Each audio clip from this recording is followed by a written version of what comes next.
Si tu n'aimes pas vivre avec ta famille, tu peux partir, a dit ma mère. J'ai payé 114 000 $ de factures mensuelles pendant qu'il vivait sans loyer dans ma maison pendant 10 mois. J'ai cuisiné, nettoyé, même cédé mon bureau à mon frère. Quand j'ai demandé de l'espace, elle a dit, nous sommes ta famille, agis comme telle. Cette nuit-là, j'ai dormi dans la voiture. À l'aube, j'ai effectué un seul virement. Elle ne le savait pas, mais elle venait de signer sa propre sortie. Tu sais, si tu n'aimes pas vivre avec ta famille, tu peux partir, a dit ma mère, les bras croisés comme si elle délivrait une sagesse divine plutôt qu'un renvoi. Je la regardais, tenant toujours le sac de courses que je venais de monter sur 3 étages sous une pluie battante. Mon sweat était trempé, mes genoux me faisaient mal, et mon téléphone vibrait sans arrêt avec des messages de travail auxquels je n'avais pas répondu de la journée parce que j'avais nettoyé la cuisine après que mon frère l'ait laissé ressembler à un évier de maison d'étudiant. Et c'était sa réponse? Son idée de résolution? Pas de merci pour la nourriture, pas de désolé d'avoir crié hier soir quand j'ai demandé un peu d'intimité dans la seule pièce que j'avais encore techniquement. Juste, tu as de la chance d'avoir un toit au-dessus de ta tête. Elle a ajouté, tournant le dos comme si elle venait de lâcher le micro. J'ai payé pour le toit. 114 000 $ sur 10 mois. C'est ce que j'avais couvert, loyer, wifi, eau, gaz, courses, abonnement de streaming, toute la facture d'électricité quand ils ont oublié de la payer l'hiver dernier. Ils vivaient dans mon appartement, mon nom était sur le bail, mon crédit était en jeu. Mais ils appelaient ça notre chez nous. Et d'une manière ou d'une autre, cela signifiait que je leur devais encore plus. Et le pire? Je les ai laissés faire. J'ai abandonné mon bureau à domicile pour que mon frère puisse jouer en paix. J'ai préparé le dîner 5 soirs par semaine. J'ai passé l'aspirateur. J'ai même payé les médicaments contre les allergies de maman quand elle a dit qu'elle ne se sentait pas bien mais ne voulait pas déranger l'assurance. J'ai fait tout cela discrètement parce que c'est ce que fait une famille, n'est-ce pas? Mais au moment où j'ai demandé de l'espace, juste 1 heure par nuit où je pouvais fermer ma porte et ne pas entendre les vidéos TikTok retentir à travers le mur, elle m'a asséné, nous sommes ta famille, agis comme telle. Cette nuit-là, je ne suis pas allé me coucher. Je ne suis même pas retourné à l'intérieur. J'ai dormi dans ma voiture. Mes pieds ont gelé contre le tapis de sol, et la banquette arrière m'a enfoncé dans la colonne vertébrale comme une cage thoracique métallique. J'étais allongé là sous une vieille couverture de déménagement et je regardais le plafond, me demandant comment j'étais devenu le méchant dans mon propre appartement. À l'aube, je suis sorti, j'ai marché jusqu'à la station-service ouverte 24 heures sur 24, et j'ai acheté un café avec les derniers 5 $ de mon Venmo. Puis j'ai effectué un seul virement bancaire. C'était silencieux, juste quelques tapes, un code de confirmation. Elle ne le savait pas encore, mais elle venait de signer sa propre sortie. Ils ont emménagé il y a 10 mois, juste pour un petit moment. C'était la phrase que maman utilisait, avec cette voix douce et coupable qu'elle sortait quand elle avait besoin d'une faveur. Juste jusqu'à ce que l'opération de ton père soit terminée, juste jusqu'à ce que ton frère termine le semestre. J'ai accepté. Stupide, j'ai accepté. Le bail était à mon nom. J'avais la chambre principale. J'avais travaillé 5 ans dans la finance pour pouvoir me permettre cet espace, et ça ressemblait enfin à mon chez-moi. J'avais un bureau avec une fenêtre, un matelas qui ne s'enfonçait pas, une cuisine où les couteaux étaient toujours aiguisés. Mais dans les 2 semaines suivant leur arrivée, l'appartement a cessé d'être le mien. Papa a pris le fauteuil inclinable en permanence, y a laissé une bosse en forme de sa déception. La télévision était toujours allumée. Maman a pris le contrôle du garde-manger. Soudain, il y avait des aimants religieux sur mon frigo et des post-it sur ma nourriture, ne touche pas au yaourt de maman, comme si j'étais l'invité. Mon frère Jason a pris mon bureau. Littéralement.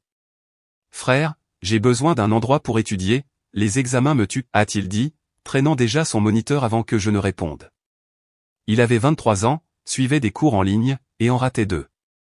J'ai demandé s'il pouvait baisser le son après 22 heures parce que j'avais des réunions tôt. Sa réponse? Ce n'est pas seulement ton endroit, mec, détends-toi. Au 3e mois, je préparais tous les repas parce que personne d'autre n'aimait les trucs congelés. Je payais toutes les factures parce que nous attendons toujours le chèque d'invalidité de papa. Je nettoyais la salle de bain que je partageais avec un gars qui pensait que le savon disparaissait par magie. Et d'une manière ou d'une autre, ils agissaient toujours comme s'ils me faisaient une faveur, comme si je devais être reconnaissant de leur compagnie. Puis est venue la première humiliation.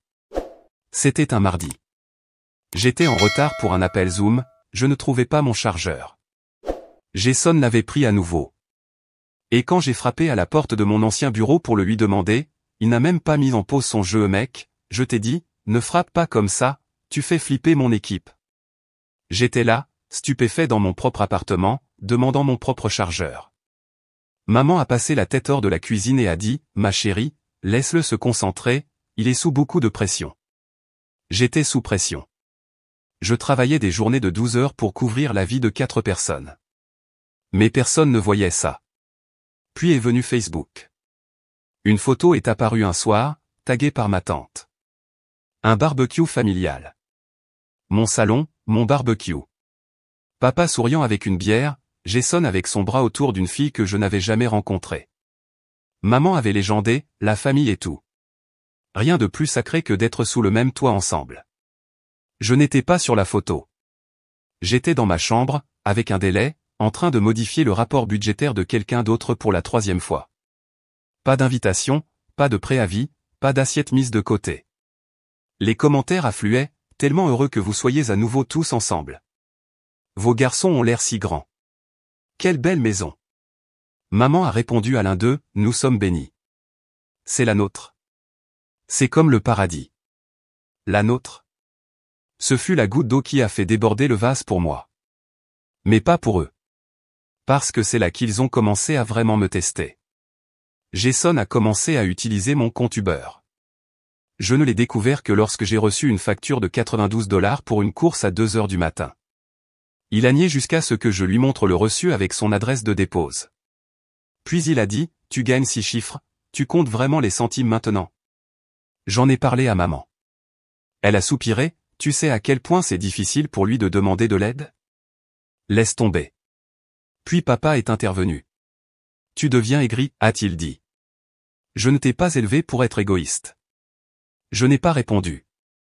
J'étais trop occupé à vérifier mon compte épargne, le regardant se vider comme une fuite lente. Puis est venu le pire, la discussion de groupe familial.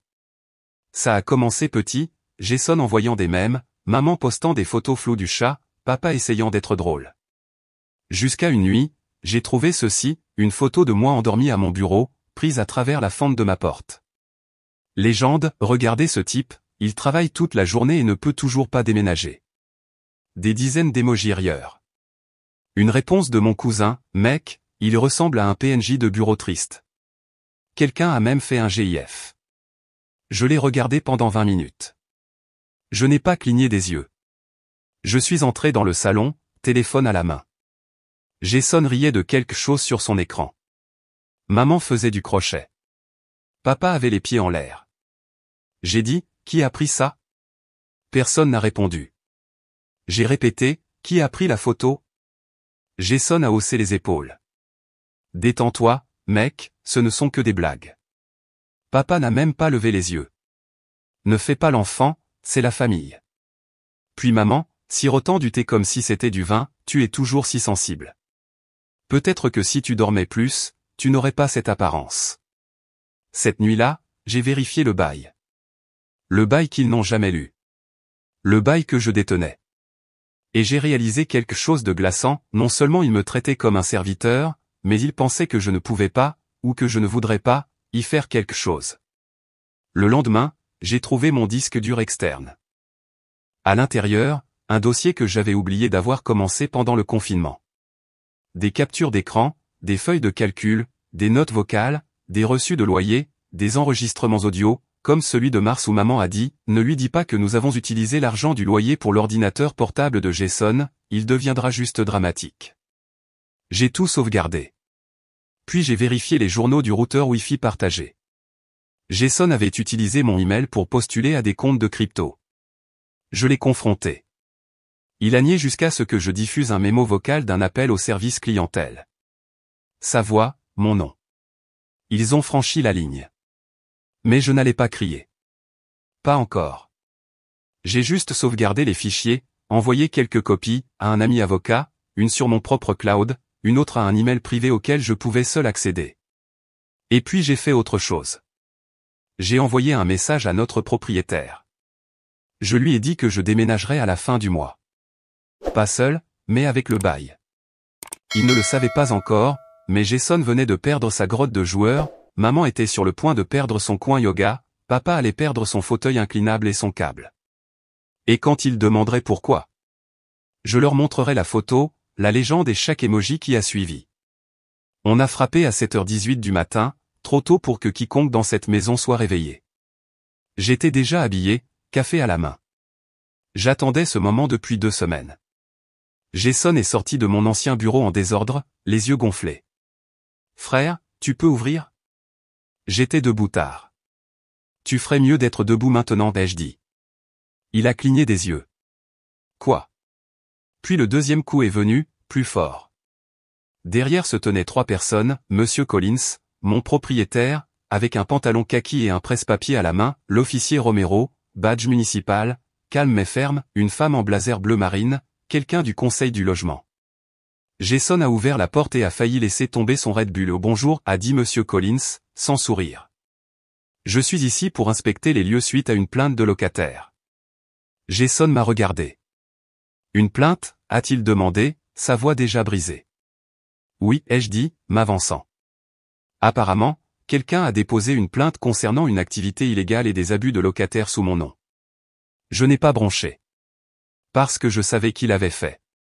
Il y a 3 nuits, j'ai reçu un email du conseil de location.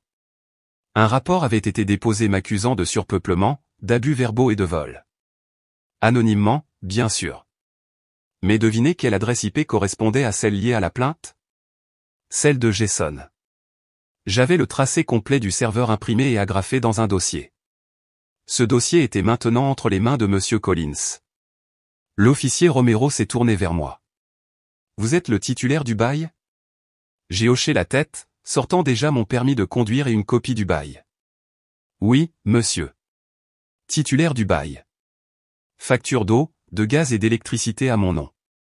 Loyer payé à temps tous les mois. J'ai des relevés bancaires si vous les voulez. » Il a jeté un coup d'œil à Jason. « Et ces gens vivent ici comment ?» Jason a hésité. « Nous sommes de la famille. Ils ne sont pas sur le bail, ai-je coupé. Pas un seul d'entre eux. » Collins a feuilleté la liste des locataires. « Correct. Un seul nom ici, le vôtre. » C'est là que les cris ont commencé. Maman est sortie de la chambre en robe de chambre et bigoudi. « Aaron. Qu'est-ce qui se passe? Pourquoi des étrangers sont dans ma maison? » « Votre maison, » a dit Collins sèchement. « Madame, ce logement est loué à votre fils. Il est le seul occupant légal. Vous êtes, en fait, ici sans autorisation. » Elle a cligné des yeux, stupéfaite. « Mais nous sommes de la famille. » L'officier Romero a sorti un bloc-notes. « Madame, avez-vous des documents? Du courrier adressé ici? Un avenant au bail? Quelque chose? » Papa est sorti ensuite, torse nu, fronçant les sourcils comme si quelqu'un venait de gâcher son golf du dimanche. « Vous ne pouvez pas simplement faire irruption chez nous. Ce n'est pas chez vous, ai-je dit calmement. C'est chez moi. Ou du moins, ça l'était. » Puis j'ai regardé Jason. « Je sais que tu as déposé la plainte, ai-je dit. » Son visage s'est tordu. « Je n'ai pas. » J'ai sorti l'imprimé et l'ai tendu à la représentante du conseil du logement. Les données de traçage correspondent à votre appareil. Au même moment où vous avez encore emprunté mon chargeur. L'officier Romero l'a parcouru, a hoché la tête une fois, puis s'est tourné vers Collins. « Eh bien, c'est assez clair. » Monsieur Collins a refermé son presse-papier. « Ils ont 48 heures, a-t-il dit. Pour faire leur bagage et partir. Ou je dépose une demande d'expulsion formelle et cette visite figurera dans le rapport.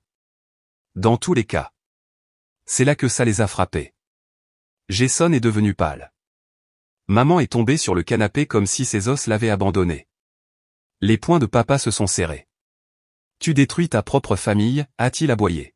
« Non, ai-je dit calmement. Vous l'avez détruite. Le soir où vous vous êtes moqué de moi dans la discussion de groupe. Le soir où vous avez posté mon visage en ligne comme une blague. Le soir où vous m'avez dit de partir si je n'aimais pas ça ici. Je me suis dirigé vers la porte. Bonne nouvelle, je suis parti. Puis j'ai brandi un deuxième dossier.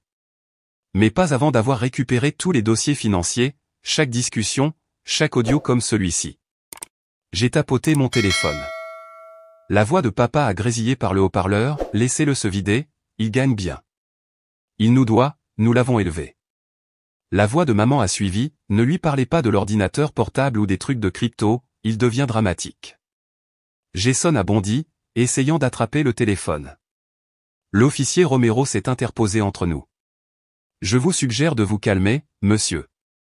Et puis le coup de grâce. Monsieur Collins a levé les yeux de son presse-papier. Comme ils ne sont pas inscrits, et comme le bail expire le mois prochain, vous avez demandé le non-renouvellement. J'ai hoché la tête. Il s'est tourné vers les autres. Ce qui signifie qu'aucun d'entre vous n'a le droit légal de revenir après 48 heures. Les serrures seront changées. Jason a murmuré, tu bluffes. J'ai ouvert mon portefeuille, j'ai sorti le reçu du serrurier que j'avais réservé pour vendredi. Essayez. Ils n'ont rien dit. Alors j'ai marché jusqu'à la porte, la main sur la poignée, et j'ai fait une pause juste assez longue pour regarder en arrière. Vous avez dit que je pouvais partir. J'ai ouvert la porte. Mais ce sont vous qui allez faire vos bagages. Clic, la porte s'est refermée derrière moi, et je n'ai pas regardé en arrière.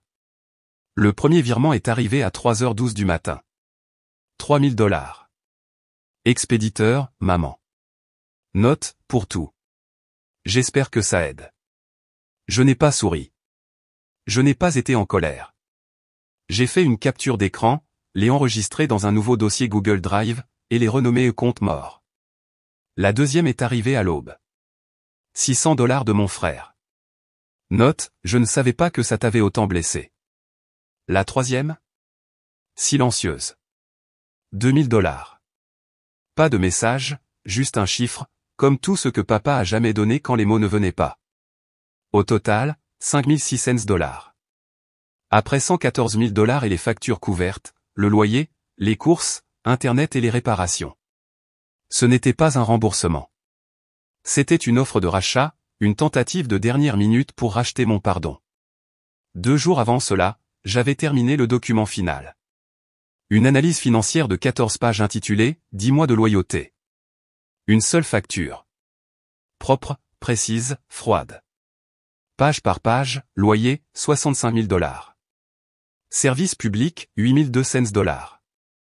Courses, livraison, articles ménagers, 10 600 $. Frais médicaux, ordonnance de maman, 5 000 $. Électronique de Jason, trajet, abonnement, 6 400 $.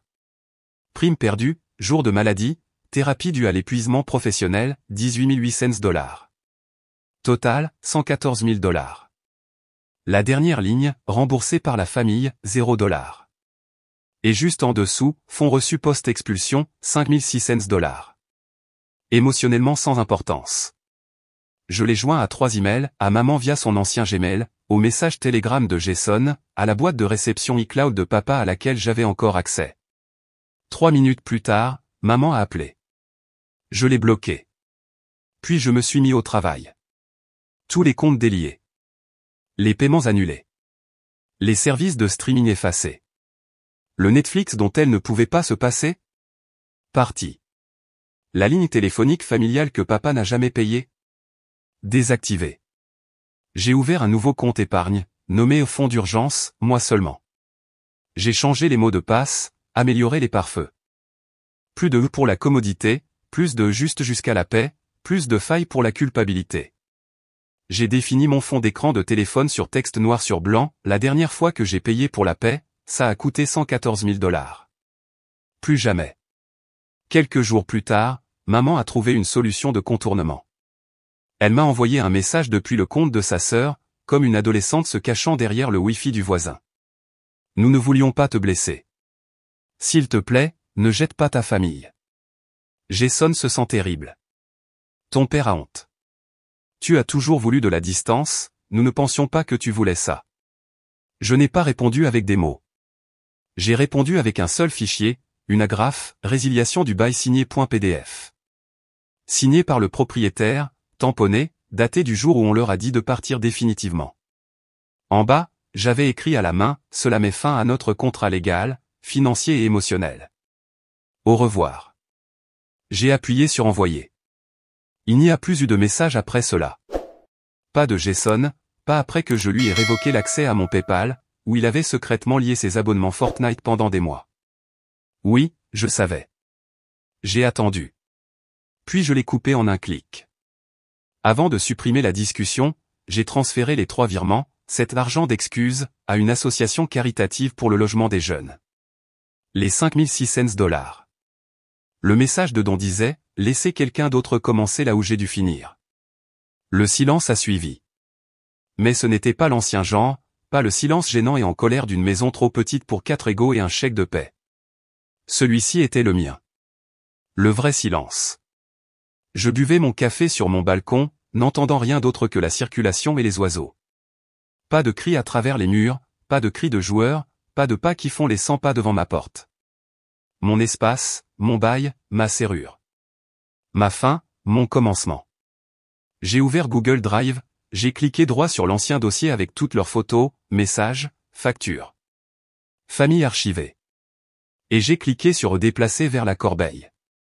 La fenêtre de confirmation a demandé « Voulez-vous vraiment supprimer ce dossier ?» Je n'ai pas hésité. J'étais déjà parti. Ils ont toujours dit que j'étais le bon. Calme, responsable, fiable. Celui qui répondait aux messages, payait les factures, achetait les courses, se souvenait des anniversaires. Celui qui pardonnait, encore et encore et encore. Je pensais que cela me rendait fort. Il s'est avéré que cela me rendait simplement utile. L'utilité n'est pas l'amour. Il m'a fallu 10 mois et 114 000 $ pour réaliser qu'être nécessaire n'est pas la même chose qu'être valorisé. Que la loyauté sans limite est de la servitude. Que la gentillesse, quand elle est attendue, devient une laisse. Ils n'ont pas demandé « Ça va ?» Ils ont demandé « Que peux-tu donner d'autre ?» Et j'ai donné mon argent, mon bureau, ma santé mentale, mon silence. Jusqu'au jour où je ne l'ai plus fait. Les gens pensent que les explosions sont bruyantes. Mais parfois, la rupture la plus puissante est silencieuse. Pas un cri, pas une porte claquée. Juste une décision qui ne fait jamais marche arrière. Pas de poste de vengeance, pas de dénigrement public, pas de message envoyé en majuscule. Juste un virement, une résiliation de bail, un PDF signé. Et puis rien. Pas par cruauté, mais par clarté. Je n'arrêtais pas de repenser à cette nuit, la nuit où j'ai dormi dans ma voiture parce qu'ils avaient fait de ma maison un hall d'hôtel où je n'étais pas le bienvenu. La voix de maman qui résonnait, « Si tu n'aimes pas vivre avec ta famille, tu peux partir. » Elle ne l'a pas dit comme une suggestion. Elle l'a dit comme un défi. Alors j'ai relevé le défi, et j'ai surenchéri avec le silence. Maintenant, je me lève et je ne vérifie pas mon téléphone. Je bois mon café tant qu'il est chaud. Mes chaussures sont là où je les ai laissées. Mes courses durent toute la semaine. Mon nom n'est plus celui qu'ils utilisent dans leurs blagues, parce qu'il n'est plus dans leur bouche. Il n'est plus dans leur discussion de groupe. Il n'est plus le leur. Je pensais qu'aider signifiait aimer. Mais ils pensaient qu'aider signifiait devoir. Et peut-être que ma plus grande erreur n'était pas l'argent. C'était de ne pas dire non la première fois qu'ils m'ont traité d'ingrat. De ne pas partir quand ils se sont moqués de moi dans le dos dans la discussion familiale. De ne pas y mettre fin quand Jason a utilisé mon PayPal comme son terrain de jeu personnel. Mais c'est ça la survie. Elle t'apprend à t'accrocher plus longtemps que tu ne devrais, même à des gens qui ne t'appellent famille que lorsque tu paies. J'en ai fini de m'accrocher. Je ne suis pas sans cœur. Je suis guéri. J'ai ouvert la dernière application où leur nom apparaissait encore, la discussion de groupe familial. Papa n'avait pas envoyé de message depuis des semaines. Jason a quitté le groupe après l'expulsion. Maman était toujours là, toujours en train de taper. J'ai survolé la discussion. J'ai appuyé sur quitter le groupe. Confirmé. Oui. L'écran a clignoté. Puis rien. Et ça ressemblait à la paix. Pas bruyante, pas dramatique.